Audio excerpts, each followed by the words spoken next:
Dear 17-year-old freshman me, you're just about to start university and you're excited, insecure, and hopeful about what the future holds. That's all fine. You are being given advice from all sorts of angles, and you just want things that are right for you. Well, here is your 24-year-old third-year medical student self telling you what you wish you knew. First, you are never right, just less wrong with time. This is your primary guiding philosophy, and it's not something that you figured out until much later. What this means is just keep trying to get better and be willing to accept that you can be better. I'm not sure if I should tell you this, but you'll work really hard in the first semester and do really well with those efforts. This doesn't mean that you are working well. For the cost of sitting in the library every day after classes, you initially get signs of good grades. However, not only does this hit a wall for you in terms of getting good grades, it costs you time in pursuing things that can help you more than you even know at this moment. You think that hard work is the key to good grades because it yields you good grades, but the reality is that you can work hard in life and achieve more than just grades if you learn to study smarter and believe that you can do more than just study. Under the current route you are taking, you end up with no real marketable skills other than the ability to learn material and being theoretically informed on human health topics. You think this is fine because you want to become a doctor and that becoming a doctor is the only marketable skill you need. Except you don't realize that to become a doctor, you need marketable skills too. You need skills beyond just being somebody who can read a book. And I know that all this sounds obvious and makes you cringe, but you'll learn far too late that with your good grades and entrance exam scores, that your inability to do more than be those scores actually makes you a really lousy candidate. And no, your current activities and community logistics that you think are really unique is not enough. Just because something is stressing you out, that doesn't mean that it automatically is doing something meaningful for you. So this is what I would tell you to do at this point if you're willing to listen and follow along. 1. Learn to study smarter. Grades are important, but not the only thing. You know this already, but you far underestimate how lacking you are in other departments and how really unexceptional you are in the academic department, despite putting in so much effort.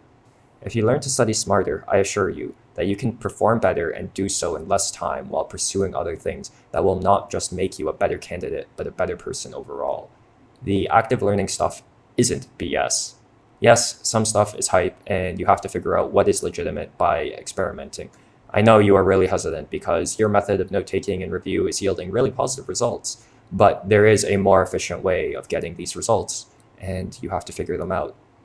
While it's a big discussion on how to study best and will vary course to course, the best advice I can give you in general is the more active, the better. Flashcards, make up your questions, etc. I know your rebuttal at the time to creating practice questions and flashcards is that your notes are complete when you handwrite them. And at the top of your class, which you are, you think that you need complete notes and none of this high yield shortcut stuff that all these study guides are saying are useful. But the fact of the matter is, you can have complete notes using active methods like flashcards.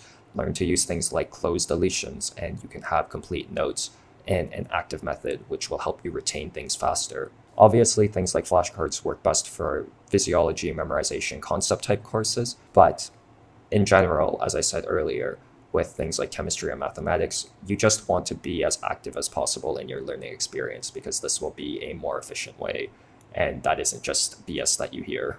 Second, with the time you get from studying smarter, these are some of the things that you can do to be a more marketable person.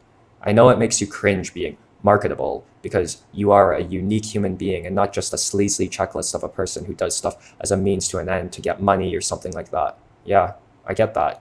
But doing these other things than just studying actually makes you more of a human than just being a guy who studies all day long. Even to this day, you live with the regrets that you basically don't know how to do anything other than medicine. And even then, you barely know anything because the mountain of knowledge is basically endless and you are only a few years into your training.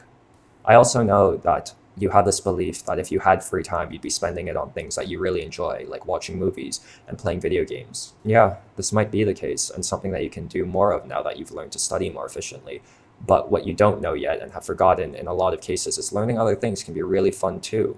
I'll probably make a whole nother video discussing the things I think would be great to learn now that you realize that there is more to being human and more that you have to do than just studying. But we'll leave it at the fact that these things are cool things that you might not think are fun right now, but once you get involved with it, I'm sure you'll like them. The trick, though, is consistency, because the payout and fun comes with consistency, which will encourage more consistency and growth in each of these fields. This brings me to my third point. Discipline is freedom isn't a BS phrase. I know you're experiencing the freedom of being an adult for the first time, and you're learning to do things when you want to do them, and you're enjoying that.